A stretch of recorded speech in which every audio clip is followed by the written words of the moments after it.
આવૃત્તિ વિતરણ માટે 4x bar is equal to 6 mo is equal to 144 s 64 અને q3 plus q1 is equal to 6 q3 minus q1 is equal to 60 હોય તો Karl પિયર્સનની અને બાઉલી પદ્ધતિ વડે વિષમતાંક શોધો.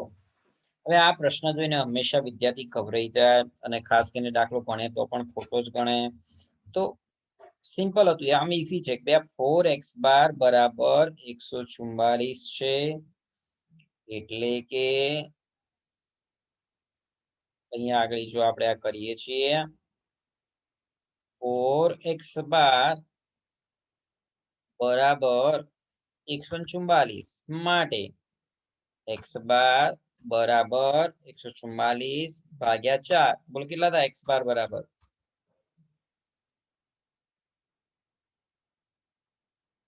36. ઓકે 36 થાય, બિલકુલ સાચું. હવે આ જ રીતે આપણે શોધીશું શું ખબર છે, આ 6mo બરાબર પણ 144, તો mo કેટલા થાય 24. એ પણ આપણે કરી જોઈએ એ 6mo બરાબર પણ 144 માટે mo બરાબર 144 ભાગ્યા 6, તો mo બરાબર કેટલા થયા 144 ભાગ્યા 6 24. ચલો x બાર અને mo આવી ગયો. હવે વિષમતાંક છે, તો જેનું સૂત્ર હું લખું છું અહીંયા બાજુમાં, જે બરાબર x બાર માઇનસ mo ભાગ્યા s, જે બરાબર x બાર નો જવાબ 36 માઇનસ mo નો જવાબ 24 અને ભાગ્યા સ્ટાન્ડર્ડ ડેવિએશન s નો જવાબ 64 આપેલો છે, જે બરાબર 36 માંથી 24 જાય તો 12 ભાગ્યા 64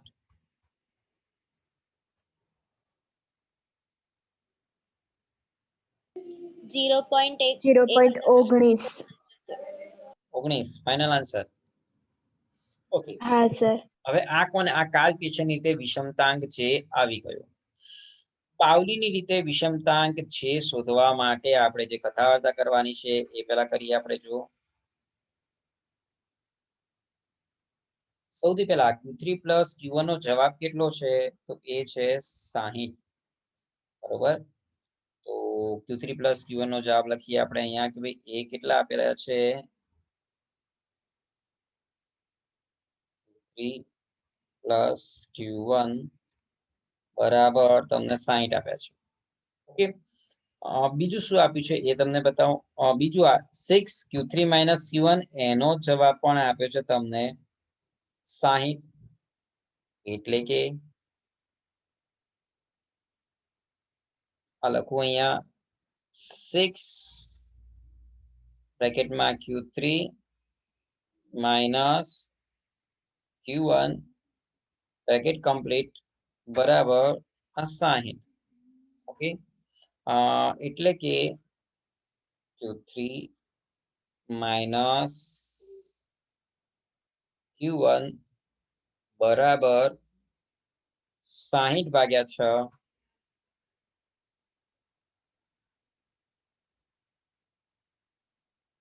તો બોલો q3 માઇનસ q1 નો જવાબ શું થઈ ગયો, q3 માઇનસ q1 બરાબર શું થઈ ગયો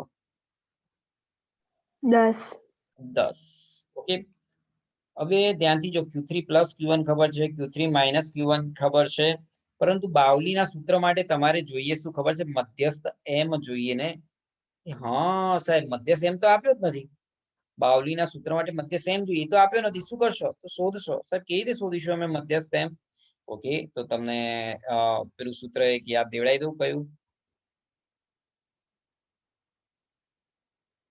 mo બરાબર 3m માઇનસ 2x બાર. હવે જોઈ લો mo નો જવાબ કેટલો,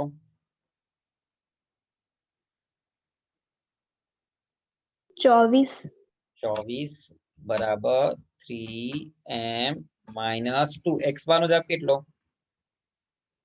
36 હા ઓકે 36 24 બરાબર gm માઇનસ 36 દુ 72 આ 72 માઇનસ છે સામે જાય તો પ્લસ 72 બરાબર 3m તો બોલો 3m બરાબર 96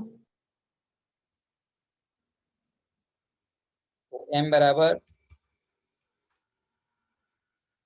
32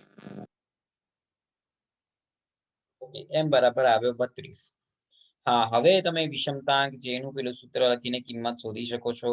તો જો અહીંયા લખું વિષમતાંક j બરાબર q3 plus q1 minus 2m ભાગ્યા q3 minus q1.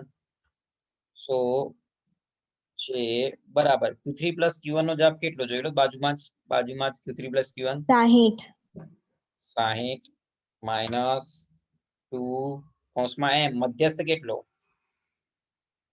32 32 ઓકે ભાગ્યા q3 minus q1 કેટલા q3 minus q1 10 ઓકે જે બરાબર 60 માઇનસ 2 ગુણ્યા 32 64 ભાગ્યા 10 60 માઇનસ 64 -4 ભાગ્યા 10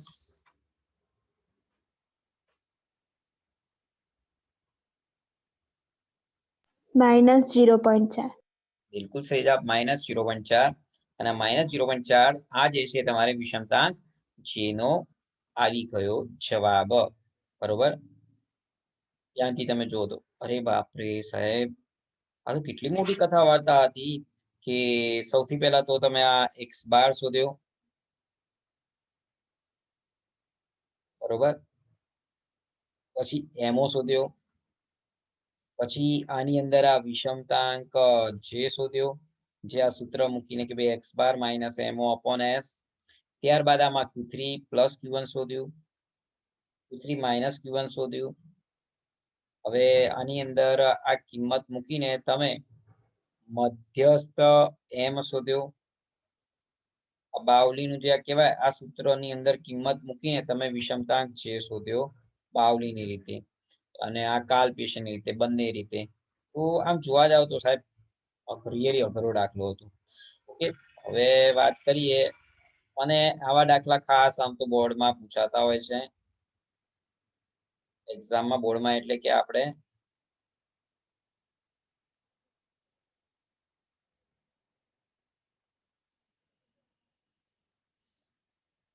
હવે જોઈએ તો વિભાગ ઈ વિભાગ ઈ ની અંદર જે તમને કહેવામાં આવે છે કે ભાઈ આ બધા મોટા દાખલા છે આવડે એવા છે કે ભાઈ બાવલી ને કાલ પિયર્સન એટલે મધ્યસ્થ q1 પ્રથમ ચતુર્થક એટલે q1 ત્રીજો q3 પ્રમાણે s બધી માહિતી જો આપેલી જ હોય છે અથવા મોટા દાખલા તો આ તમે તમારી જાતે કરી શકશો. ના આવડે ક્યાંય તો તમે મને પૂછી શકો છો કારણ કે આપું છું એટલા માટે કે ક્યાંક કદાચ કંઈક તો તમને નહીં આવડે અને નહીં આવડે તો મને પૂછશો મને ખ્યાલ પડશે કે હા વિદ્યાર્થીએ કહ્યું આ બાવલી જે તમે ભણ કરો છો ને બાવલી આ બાવલી ભાઈ છે આર્થર લાયન બાવલી 1869 to 1959 એના લીધે આ તમે અત્યારે ભણી રહ્યા છો કાર્લ પિયર્સન ને બાવલીનો વિષમતાંક જે ભણો છો તેમાં બાવલી ભાઈ એ આર્યા બાવલી બરોબર. તો ચલો હવે નેક્સ્ટમાં